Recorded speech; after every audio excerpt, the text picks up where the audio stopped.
Earth signs, tignan po natin kung ano yung mensahe para sa'yo ngayong araw. Keep in mind po na ito ay general reading lamang.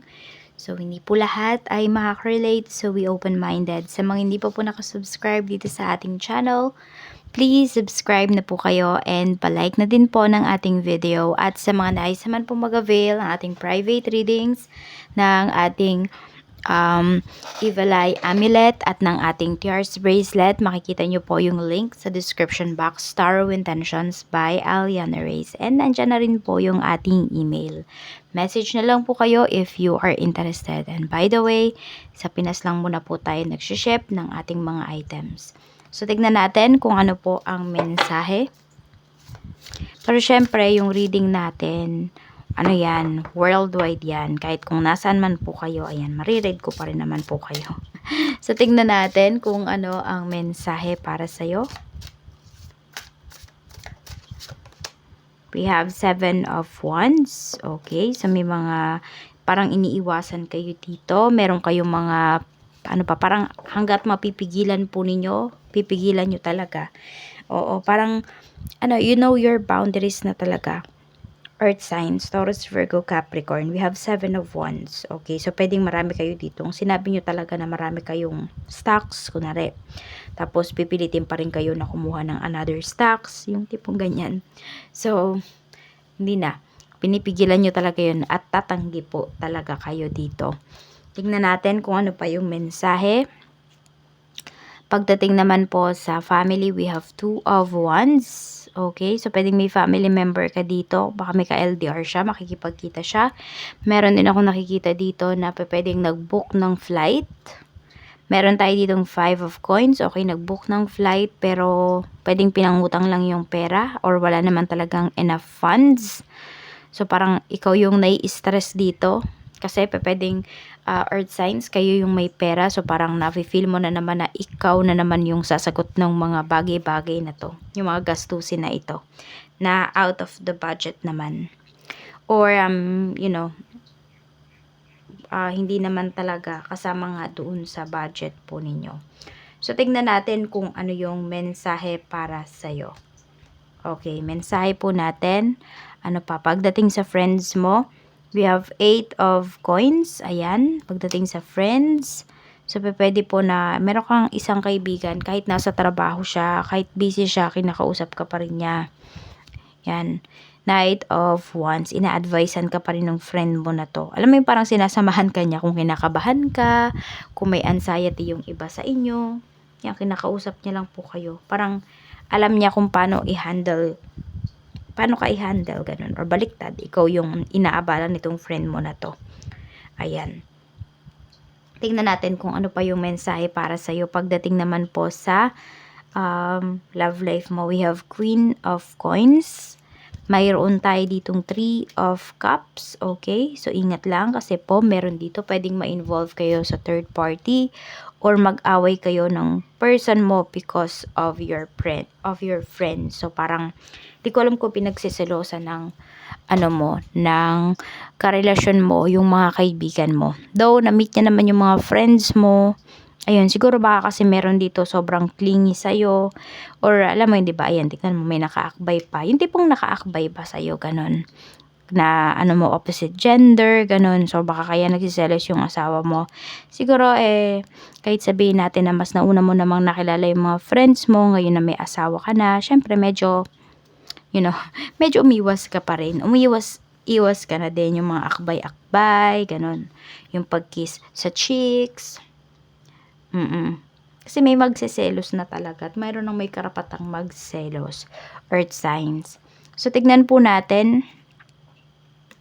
We have 4 of Wands. Okay. Yung iba naman po sa inyo, pwedeng may isi-celebrate kayo dito. So, pwedeng, ayan, happy anniversary po. Happy monthsary. Tignan natin. Pagdating sa kaperahan, we have 6 of Wands. Pagdating naman sa kaperahan, ang ganda po ng iyong kaperahan. Yung iba po sa inyo, pwedeng may mga achievements, may mga awards kayo na marireceive at meron tong kalakip na pera. Okay, pwedeng may sumasali dito sa pageant, sa mga contest. So, pwede po na manalo kayo at makompensate or meron din niyang ibibigay. Alam mo, may prize din talaga siya. Pwedeng nasa top 3 yung iba sa inyo. Tignan po natin pagdating naman po sa career, we have Page of Swords. Pwedeng may mga naghahanap dito ng trabaho. Yung iba naman po sa inyo, nakikita ko dito parang meron kayong nire-recommend. Okay, pwedeng meron kayong nire-recommend dyan na kaibigan po ninyo sa trabaho. Wala naman kayong masamang hangarin. Okay, we have the Star. Gusto mo lang din talaga matulungan yung taong to. At pwede kasi na hiring dyan sa trabaho po ninyo. Pero mag-ingat lang din kayo, Earth Signs, kasi though yung intention mo is pure, pero hindi ka sure dito pagdating sa friend mo na to. Kaya siguro mas maganda sa ibang trabaho mo na lang siya i-recommend or tulungan mo na lang siya mag-apply sa ibang work. Huwag na dyan sa trabaho po ninyo kasi darating at darating kasi yung panahon talaga na magkakainggitan po kayo. Kaya mas maganda na dyan sa trabaho, huwag ka na lang magpapasok ng ng friend mo or huwag mong i-recommend. Oo. Tignan natin.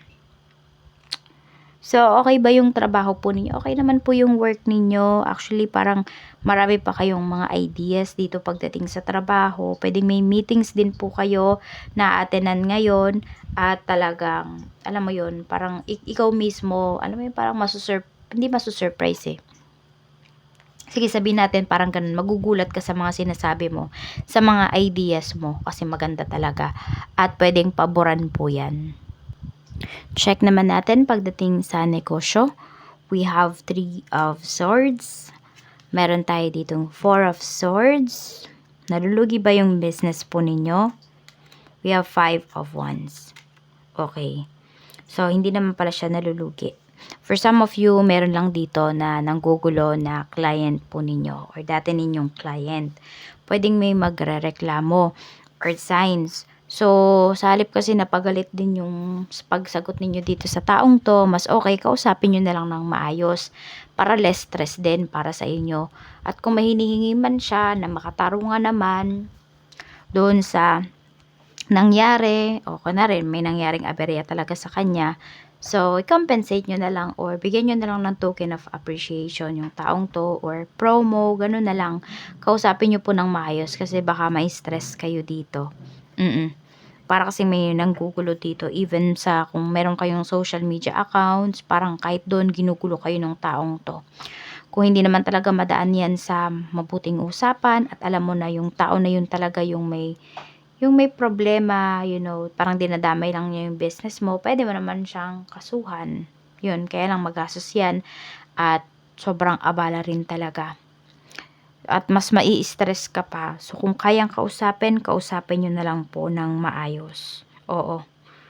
Kung kailangan yung ibalik yung pera niya, ayan, ibalik nyo na lang kaysa may stress kayo dito. Pero depende kasi sa laki, 'di ba? At kung totoo ba yung sinasabi niya or hindi. Yung nirereklamo ba, ganun. Kasi parang meron dito, parang gusto lang maka-discount, gusto lang makuha yung binayad niya. May mga ganun talaga mga customers. We have 5 of Cups. Okay.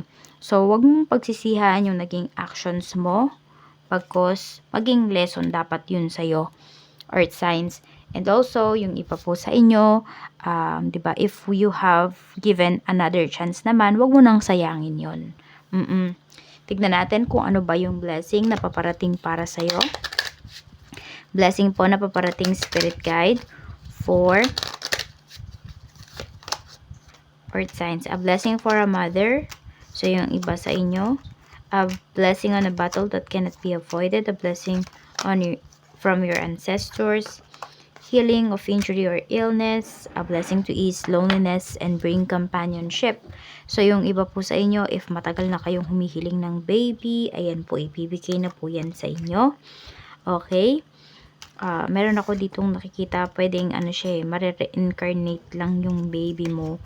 Could be one of your ancestors. Ayan. Tapos meron din po dito, pwede po na magkaroon na kayo ng sariling bahay, makabukod na kayo. Parang alam mo yun, doon na talaga kayo papunta. Kung nandyan kayo sa mga in-laws mo at you feel na toxic na talaga, so doon po yun papunta, magkakaroon na po kayo ng sariling bahay. And also, kung meron man dito may mga sakit, ayan po, Actually, meron dito, na-pick up ko may mga gagamot dito. Galing yan sa ancestors po ninyo. So, yun nga lang yung iba po sa inyo. Meron dito, hindi nyo kayang gamutin yung sarili ninyo. Meron naman po dito, ayan, may makakatulong po sa inyo. Yan. A blessing to ease loneliness and bring companionship. So, pwedeng meron dito, magkaroon na po kayo ng love life. 12, 29, 10, 40, 42, and 16. Yan po yung iyong mga lucky numbers. Maraming salamat po. Mag-iingat kayo always and more blessings to come. Siksik, liklik, at umaapaw.